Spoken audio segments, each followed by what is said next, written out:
What's up, everybody? Welcome to the Policy Plug. This is the space where we humanize the people who influence policy and we bring the policy to the people. So listen, Tennessee has been on my mind a lot lately, especially as we have seen the murder of Tyree Nichols. And then as we have now witnessed the erosion of democratic norms, the silencing of black voices and black politicians. Speaking more intentionally about Justin Pearson and Justin Jones, two righteous brothers who've been standing up for the cause. But behind every story, there is also a context, a history, people who have been laying the groundwork, people who have been doing the work in any and every community, people like you. And so with that, I am pleased to be able to introduce to the Policy Plug none other than Odessa Kelly. Let's clap it up. Hey! What's up, brother? Welcome to the Policy Plug, Odessa. How you doing? What's up, brother? I'm glad to be here. Good. I'm digging the vibe. There's a vibe about you that's just like serious but laid back. You know what I mean? Substantive. Let me say that. It's substantive but laid back.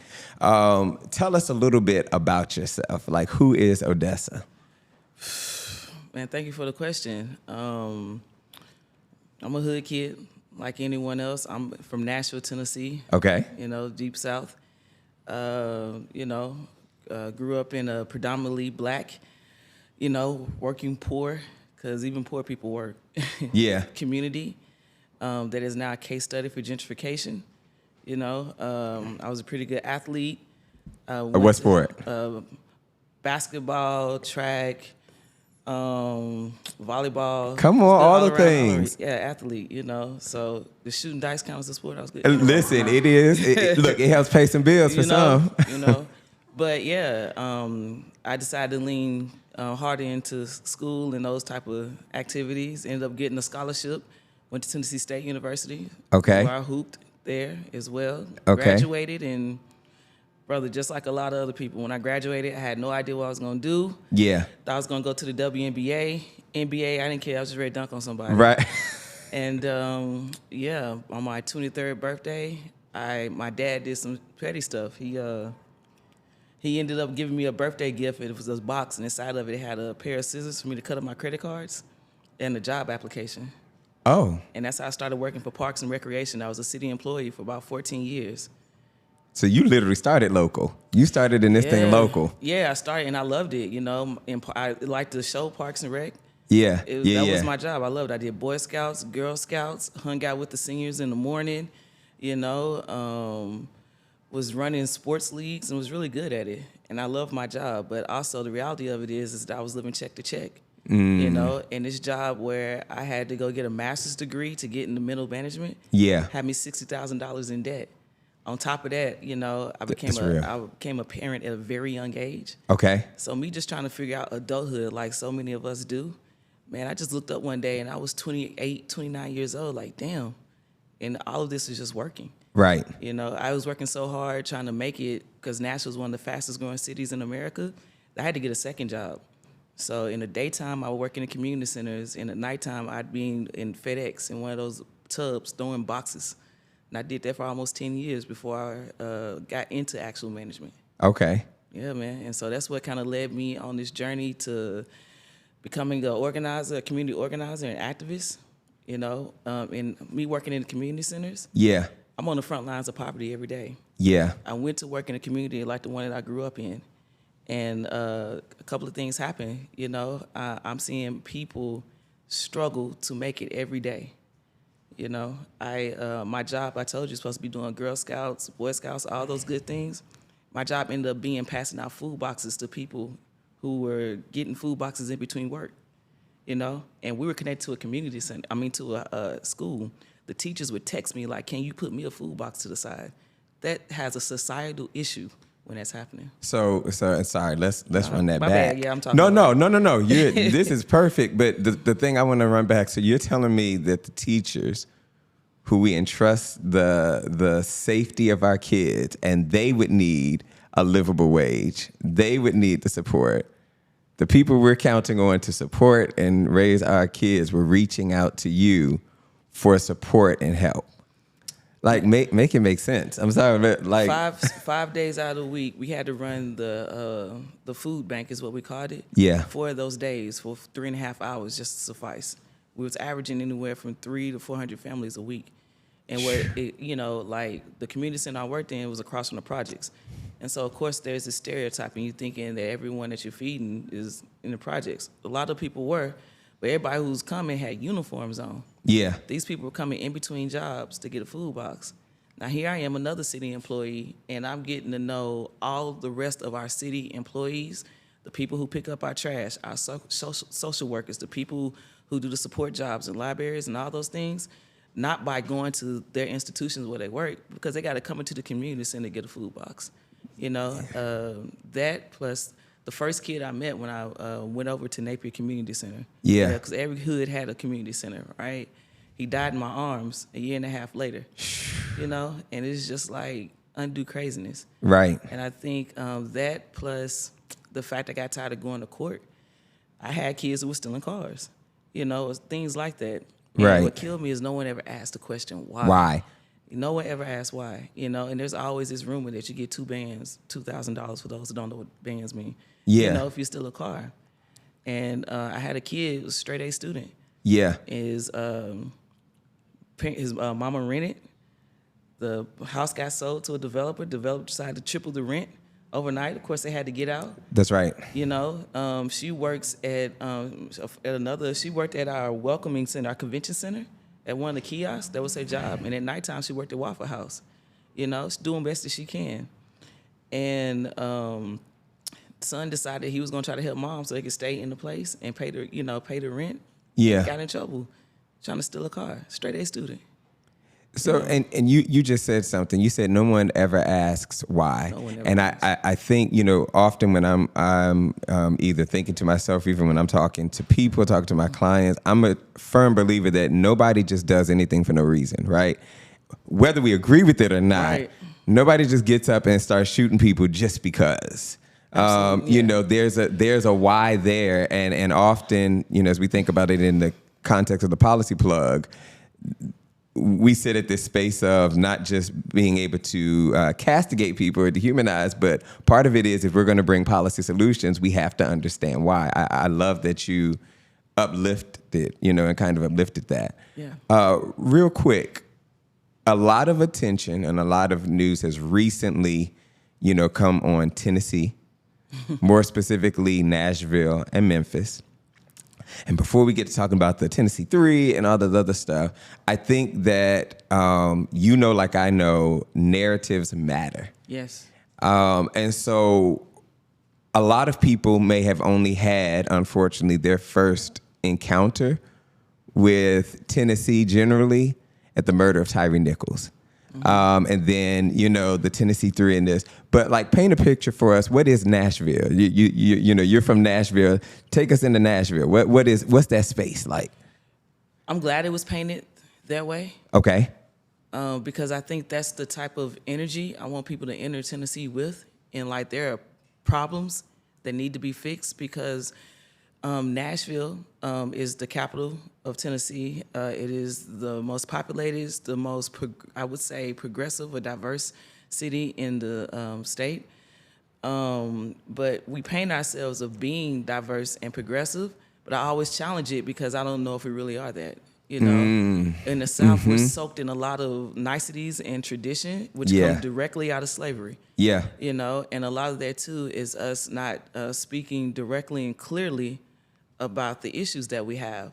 Nashville is probably the most diverse city in Tennessee, but it's also the most segregated.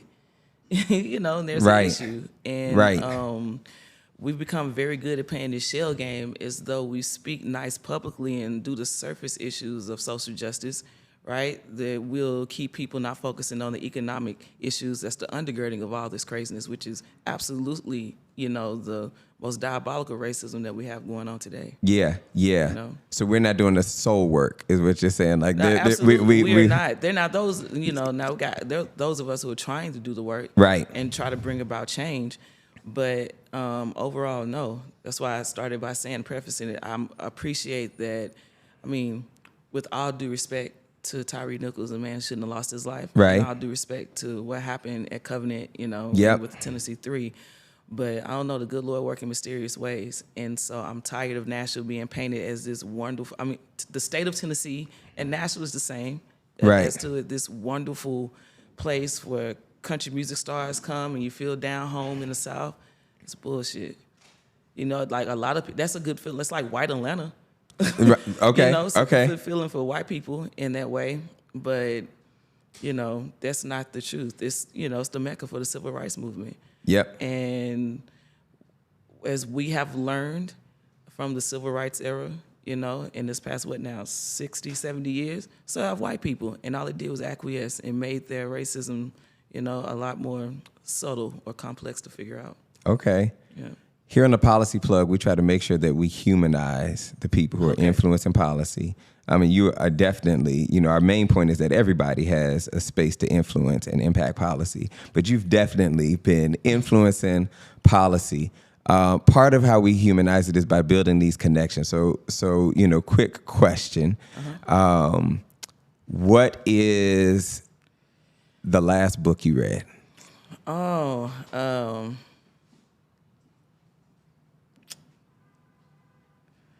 I think it was, I can't think of the actual name of it. I literally bought it. It's when, is it when socialism was white?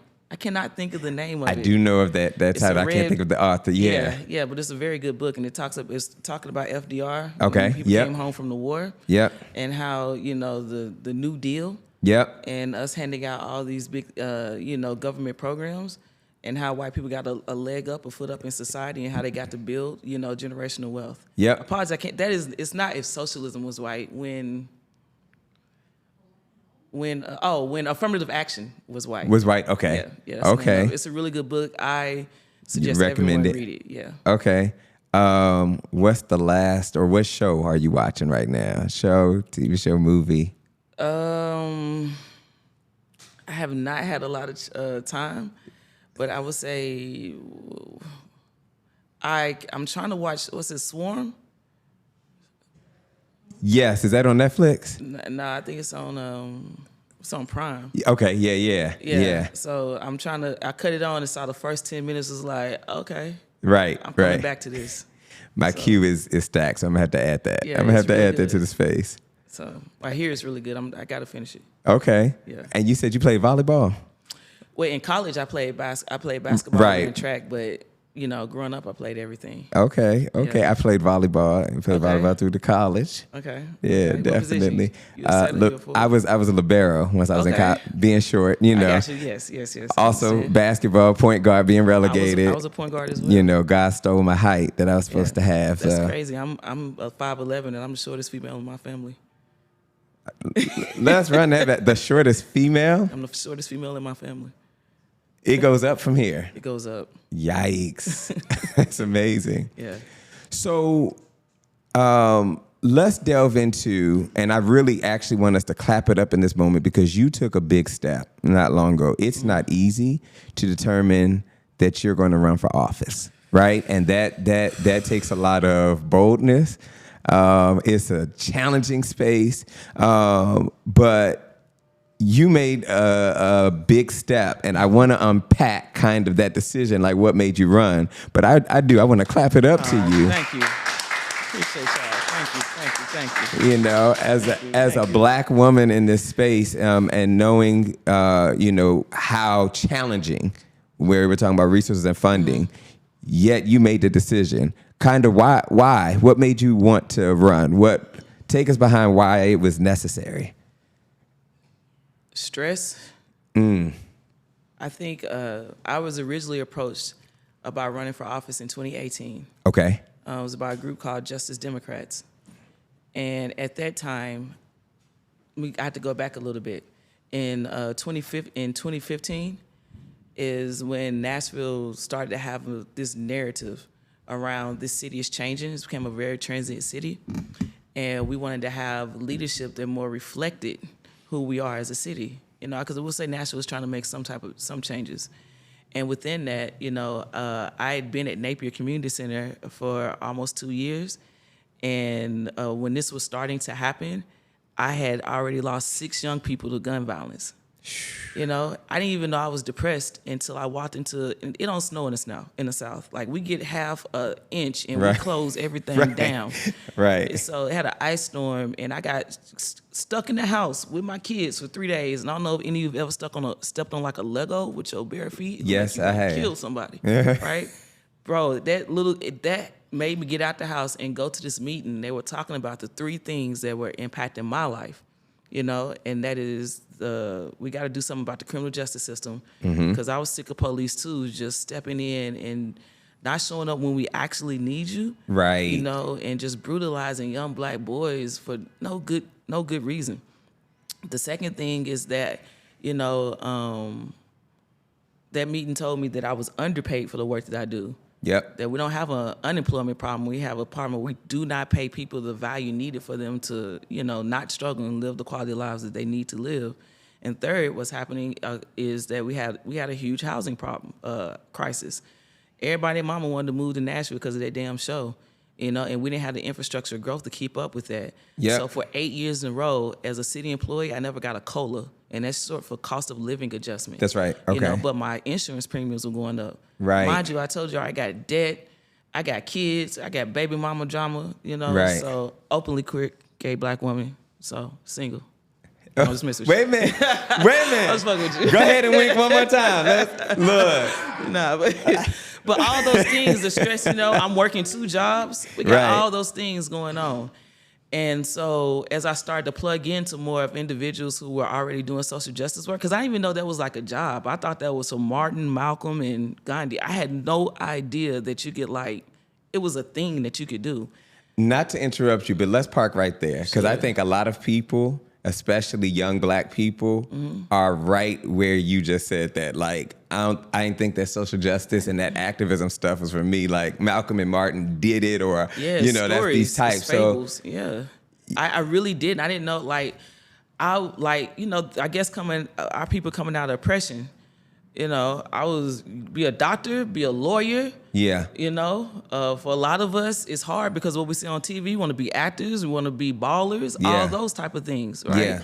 Those are what occupations and jobs I see. You see yourself in the jobs that you see your people in, right? Yeah. And those are the things I thought of as a job or a career or something that you pursue and how you make money and live every day, right? And I've seen my father worked in the community centers. I know what it looks like to have, to do recreation work. Right. But to see people who 40 hours a day do this type of work, I didn't know it was a thing. And I did it free for years, just because it needed to be done. We didn't have any people. We had people who were advocating for the issues that I and the communities that I represented were going through, but no real plug because they didn't have a shared experience of that.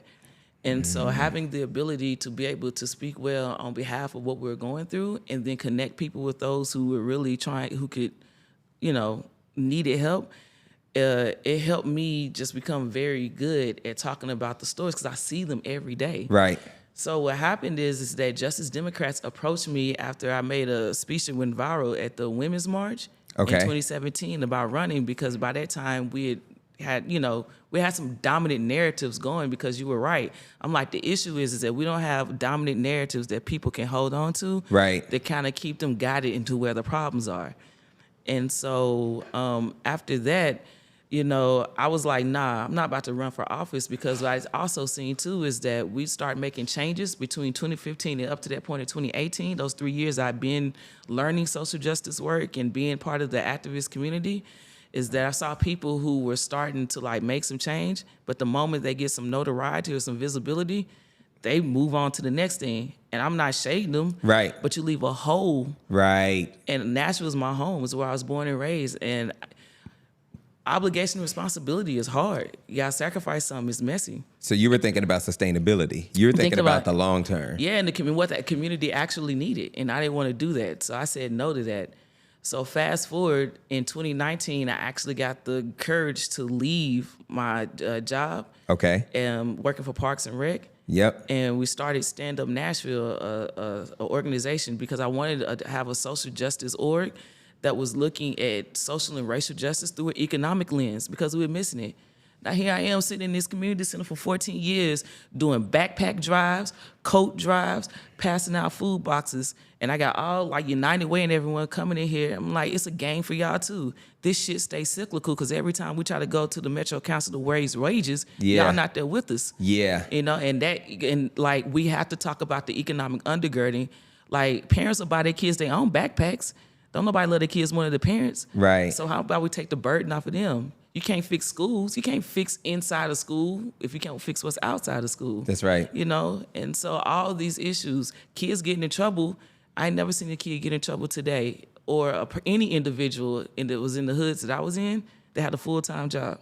You don't get in trouble when you got something to work for and do. You know, where's the workforce development? Yeah. All those things to fix that. Yep. To your point, if you take care of some of the socioeconomic drivers, you'll find that, because I don't believe that, you know, definitely this narrative that black people or even Americans are more violent than any other people. But when you don't address the socioeconomic issues, they'll find a way to make sure that they're surviving. Absolutely not. Concentrated poverty puts you in desperate situations, and desperate situations puts you in that, right? There's a good movie called Gangs in New York. Yep. It was New Amsterdam. Yep. It's the exact same thing, and that's what they fought for. It was That's like, right. as long as we got this concentrated poverty everywhere, all of New York is going to be a ghetto. Yeah. And they literally built a gang to enforce the bourgeoisie of New York to give them workforce development and jobs. Yeah. You know? You better put it in political terms. Well, workforce development, Yeah, you know, and like, well, all those things too, plus the fact that, you know, it took them a couple of times to like get me to think about it, because also I didn't want to,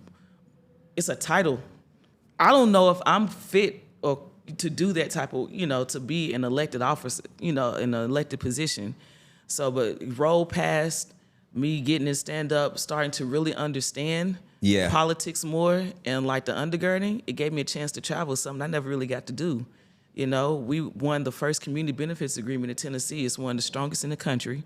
And for those that don't know what a community benefits agreement, it is a private deal between usually like a developer or the city and an organization or a private interest. And for us, that was big because we were trying to get affordable housing. We were trying to get wages risen and all these things in the city. But the issue in Tennessee is that if Nashville, especially Memphis, which is Shelby County, all right, because they have large black populations or minority populations, they'll do something. Yeah. Our state legislature, which is consistently majority made up of the small town, rural, racist, xenophobic, homophobic individuals, would say no to things, right? And that's called preemption, where the state steps in and interferes. Well, the CBA was our workaround of doing that, and we got a lot of huge impacts that were immediately needed for the inner cities of Nashville with that. That's real. So with us doing all that type of work, and then we roll into the pandemic, man, Nashville's like the book of Exodus. We had a bombing, the Christmas of 2019 going into 2020. Okay, We had a flood. Yeah. We had a tornado. Yep. We had a pandemic and the cicadas. Everything Exodus happened that year. Right. It right. was crazy. You got all the plagues. Yeah, and then George Floyd happened. Right. And you know what, like, the national fallout was with George Floyd. Well, as an organizer, one of the issues that we have, which is why I appreciate Policy Plug, is how do we're always trying to figure out how to get other people to tap in. Right. And to listen and to, you know, build their urgency. Yeah. But when George Floyd happened, it was built, right? Yep. And so now, instead of us being able to slow down with the rest of the world, our candles were being burnt on both ends. Now you fast forward everything that was going on then, and we get to November. I remember waking up Thanksgiving morning, tired as fuck. I'm sorry, it's tired as no worries. Tired, Uh-huh. tired. Listen, you done already winked for the gram. Yeah. We love it. You know, I was just tired, and I was like, if I'm tired, I know everybody else is tired. Yeah. And feeling a little helpless, a little hopeless, because of all the good work we had done, and I say we, not just Stand Up Nashville, progressive or elected officials who are trying to good work, the Equity Alliance, which is a black-led org started with women. Okay. All the good, and just tired, right? Right. We don't know how we're going to get over this hump. We're just still fighting, right? And I remember seeing our Jim Cooper, who was our congressman, Yep. at the time on TV, smiling like everything's good. This man been in office for 38 years at that point. He got in the office when I was 10 months old. Right? And he's part of he's what he probably calls himself a blue dog Democrat. Right. And blue dogs is racist too. They ain't nothing but rich racists who don't say the word nigga. You ask me. That's real. And they are very good at coddling black people, you know, because he came to my parents' church like 2 weeks before. You know how they do. The two-hand handshake and look you in the eyes and then brush their teeth that day. Right. And your mama then be like, oh, that's a good one. They vote for that motherfucker. Right. And they haven't looked, because they know we don't look at voting records. Right. You know? Say that again. We don't look at voting records, so you don't understand. And I'm like, it's not the fact that Jim Cooper was a bad individual, but we had changed and we have more urgency, and we need representatives at the federal level, because at the federal level, your job is to be an advocate, to be a voice of the temperate of the country. Yep. You're not being that. So basically, if we're using today's vernacular, that math wasn't mathing. When we're talking about accountability, that math wasn't mathing. The math was not mathing. And so basically all those things came to a culmination of like, how can I become a better organizer? And for me, becoming a better organizer meant I was going to accept the challenge to, run for U.S. Congress. Because also, too, I understood at that point, too, that if you're at that level, every vote is there. Nashville would elect me to be their representative. Yeah. But understanding that every vote that I take has an impact not just on Nashville, but on L.A. Yeah. Oakland. Yeah. New Mexico, Chicago, and all these other places. And that comes with immense responsibility. And I want to salute the fact that you came to that connection, because a lot of activists and organizers can sometimes be like, why even go into a system that has hurt me? Yeah. And you came, I'm understanding now as I'm hearing your journey, that you came to a spot that your best, highest use towards a movement. As you said, that it was the pay inequity and disparity, especially among women. It was the criminal justice system. Yeah. And then it was housing. Yes. That was the driver. And so you connected that the best way at that point that you could start to impact policy was by putting your hat in the ring to go. Absolutely. I used to be out there. I still do now, but at that point, I was really good too at organizing protests and shutting down the streets when shit happened, right? Right. Now, remember, I worked in community center. Yeah. Now, we didn't have now it has its space, because you need to show your outrage when an unjust situation happens, right? That's right. But I come back to work next day and ain't nothing. It's still the same thing, because policy is the driver and the function, right, of that outrage and how we adjust and adapt as a society and all those different things. And we are, that can't be all our outrage and going and having the action and the protest, but we also got to come over here and actually change and shape the policy. Yeah. And so, I think that from an activist lens of learning that being a good activist, it has its space, but it's got to be one of the spokes or the cogs. Yeah. And two, I didn't like gatekeeping. Like, a lot of people talk about gatekeepers and those who become the establishment and them keeping all the power and hoarding all the education and information. I spent 4 or 5 years trying to get these people to know me and me get to know them, to be like, ain't nobody trying to like take your shine. We just trying to be a part of an issue, Right. And that's not exactly, I would say, because a lot of people say it was our elders. I don't know what elders are like. I had good elders that took care of me, and I think it's just like people stay in their silos, right? Right. And by that point, I was 39 years old, and at 39 years old, another thing we did a good job of is like raising another crop of 17, 18, 19, 20, 21, 22, 23-year-olds who got the energy and are ready to go. So like if they got it in the streets, right, and are ready to do that type of work on the ground, like where can I best fit in that we can all do this? So that's another reason why I was trying to move and like, shit, let me make this road easier for them. If we can have people who are building policy, maybe they don't have to fight every damn fight. Yeah. And I know you won't say this, but I'm going to say this. Because, where we are today with the Tennessee 3 is important. Yes. But there was a foundation that you and others were setting, and the work that was being done to kind of promote the need for policy. And I'm sure that even, both the Justins, who are Gen Zers, saw you and others and saw in you the inspiration, right? To be able to say, you know what, I can do something in this agency. You have to ask them. I don't know. Yeah. Like, because I ain't perfect. Me and Justin Jones, we would combat a lot, because I would be like, who is he? Where is this dude from? Because he's from Oakland or whatever, right? He just went to Fisk.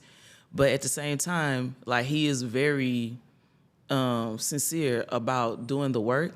I would just be like, well, what's the work? Like, you can sit out there and protest that damn bus all day. That bus don't get us higher wages and housing and all those things, right? Yeah. But you never know. That's why, I think maybe with age too getting better, the good Lord puts you in right positions. Because he was the perfect individual to be in that space. Yeah. And to be able to galvanize the nation again. Yeah. And I don't know if I could have done that. And I think that a part of the work too is putting egos aside. I met Justin Pearson. I like that. 10 times. It is. I met Justin Pearson literally months before at a fundraiser at an interfaith group, and I was like, who is the kid who's talking a lot? Like, he can rap a good game. Yeah. And they were like, it's Justin and all that. We had a lawmaker who passed away in Memphis, and he was able to step in and get the seat. So I'd met him once or twice before then, probably, but I didn't really know him. Right. I know a lot of people wanted me to endorse his campaign. And I feel iffy about it because I don't know him. He might not even want me to, endorse him like that. But he too is another individual was able, to like remind people of what you talk about, of our humanity. That's right. And put that on the measuring stick of how Tennessee is behaving in that manner. As we hop then a little more into the Tennessee 3. Mm-hmm. Part of my frustration, especially as a strategic communications expert gets paid for it, is this bad game of telephone, right? That happens in any story. Mm-hmm. I mean, and media, mainstream media, all these other media outlets can sometimes unintentionally or even intentionally, push these things. And so there's a lot of talk about what happened with the Justins and Gloria Johnson and how that, but, kind of take us into from my understanding, there was the shooting at Covenant. Yes. And these young people were protesting and pushing momentum for gun control laws and policies because they, just like in every other space of this country, which is ridiculous, we have, school shootings, mass shootings, all these other things. Mm-hmm. And so they are taking that righteous energy and they're trying to protest, but take us behind what happened that led to the Justins being ousted. Gotcha. And even Gloria Johnson, them losing their committee assignments. Okay, yeah. So, basically the Covenant shooting takes place and it happens. And a lot of us are parents. I have children. There are other organizers who are well-known and established doing work. They have children as well. And basically what happened is that you had a bunch of high school students who were outraged and some college students who were outraged, and they started calling and wanting to do this thing. And they had a march like that Thursday after the Covenant shooting, and thousands of people came out. And wanted to do it again and have another march. And so that Monday, or even that Thursday, I wasn't involved in that from their perspective because I had other things that were going on. Yeah. But we had a lot of activists behind the scene that made sure that there was, like in the South, y'all, especially in Tennessee, it goes down. Half the people who was in January 6th, they found them in our backyard. Right. In Nashville, you can go 30 miles in any area, in any direction and hit a militia camp. It's not a game. People don't need to understand that. Right. We have people in office who literally got elected off of running and saying, I was part of January 6th. And like won in landslides. Right. Just to get you on the mentality, right? Yeah. Okay. So with that, when we think about organizing or we're thinking about having rallies and actions where the Oath Keepers and the Proud Boys are 24/7, there is a whole nother level of like safety, or especially when it comes to like our children who that want to lead these rallies, has to be involved.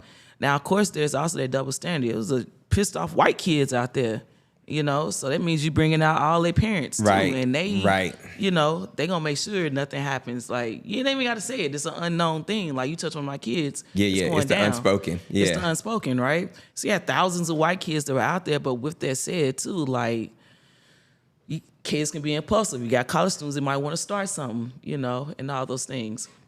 Large protest happens Monday, more than I expected, because we've been the whole weekend talking to everyone to make sure things were good, right? I think close to 10,000 people showed up.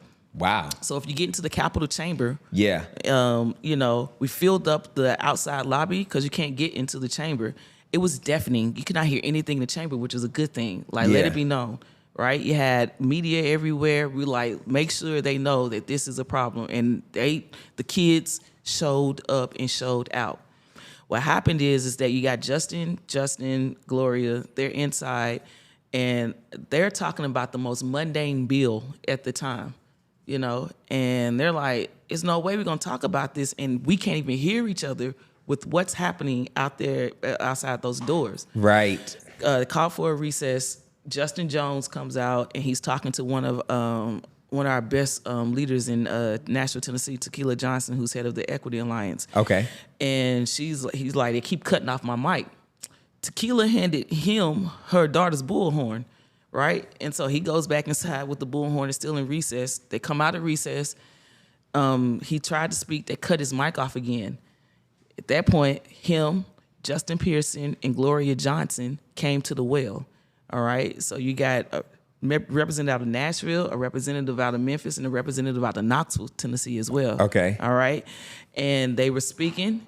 And then, of course, that's when it became grounds for expulsion because they interrupted what was happening on the floor.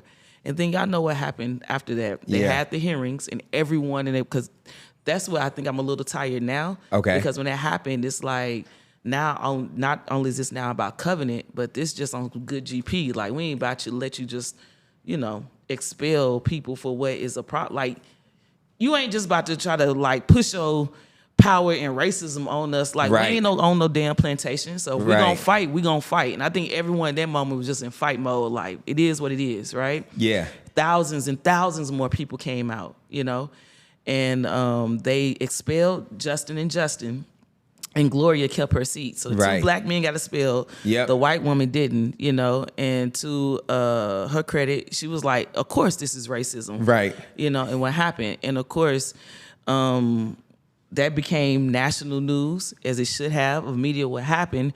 And then Justin, as you saw, they ate their asses alive. Right. When they got during the whole hearing. So that's pretty much what it was. What does last two questions? Sure. What does sustainability then look like to you? Because from my understanding, while both the Justins were reinstated by their city council, those were in an interim capacity, and there's still a special the elections that need to happen to make them permanent. Correct? Yeah, but they're gonna win. And so, how do we? How can people make sure then that this just doesn't become this moment, these flashpoints, and then they just kind of, we're good. Like, what does sustainability in your mind look like? Where do they go from here? That is a good question. And I don't have one succinct answer, but I can tell you now, Justin and Justin are good. I've never seen that type of money flow in. I'm pretty sure their coffers are filled. Good, Anyone, too, it would be political death to run against them right now. Okay. So hire a political consultant if you're thinking about running against Justin and Justin so they can save your life. Right. That'd be dumb.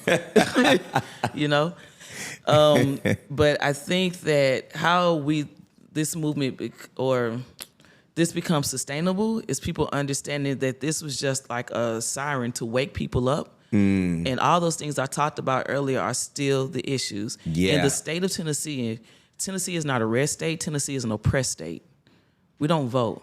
Say that again. Sorry, that needs to be picked up. Say that. Tennessee is not a red state. Tennessee is an oppressed state. Okay. And the reason why I say that is because if you look at 2012, 2014, 16, 18 data, right?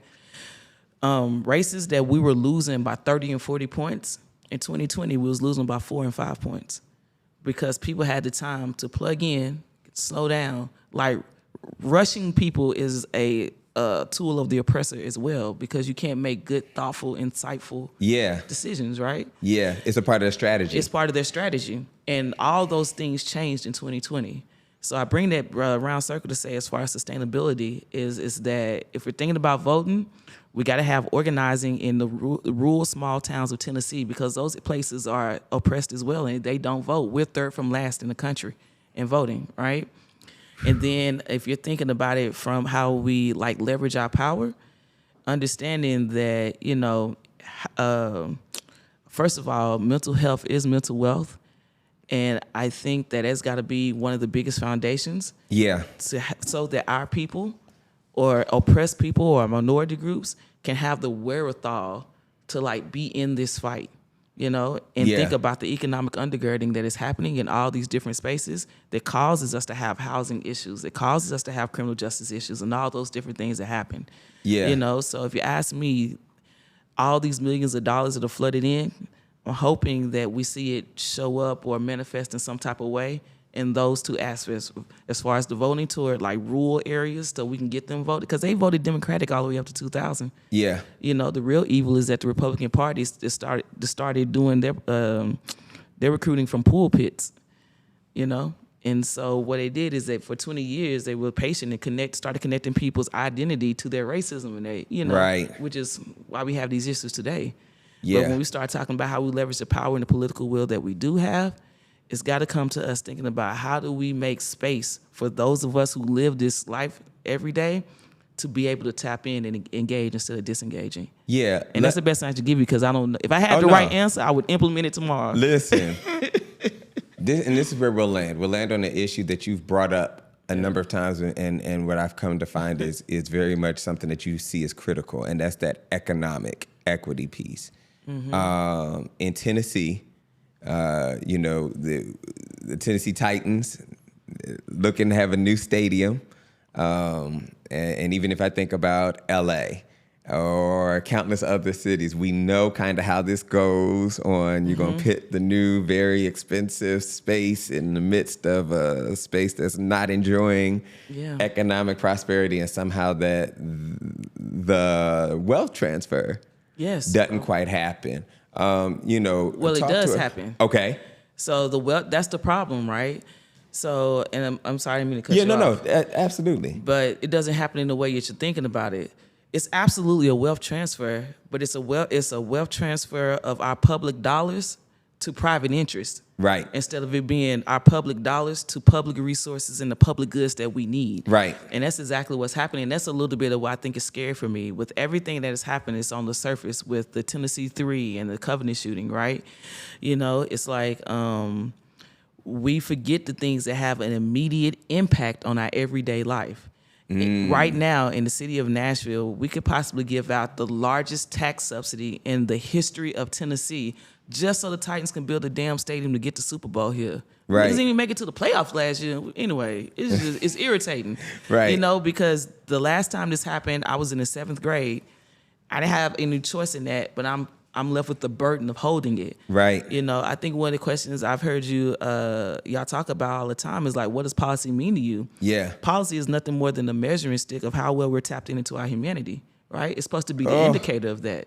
I'm sorry, you've got to say that again. You've got to say that again. To me, and that's just from my opinion. Yes. Yeah. I think it's the measuring stick of how well we're tapped into our humanity. If you think about it right now, it's one of the reasons I wanted to run for office. We have a lot of policies, right? Yeah. That produce numbers. Yeah. We don't have policies that heal issues, that make people whole, right? Girl, you better preach on here. But with that said, that's what's happening again. And our public dollars are supposed to go toward resources that are supposed to alleviate some of the stress and pressures from our life, but they're adding them to there because, I think, I don't know, it's Stephanie from the Collective Pack. Yeah. One of the things that she talks about all the time, that the only way we change policy is to change policymakers, right? That's right. So all those things are happening right now, and I'm afraid that we can end up in a situation where we don't have money in our local governments where real change happens, to fund our schools. Yeah. We don't have money to give a cost of living adjustment. Yeah. Because when they gave it all to the damn Titans. Yeah. The owner of the Titans, when last time I checked, was over $5 or $6 billion. That's 9 zeros. Yeah. Average individual in the state of Tennessee makes less than $60,000.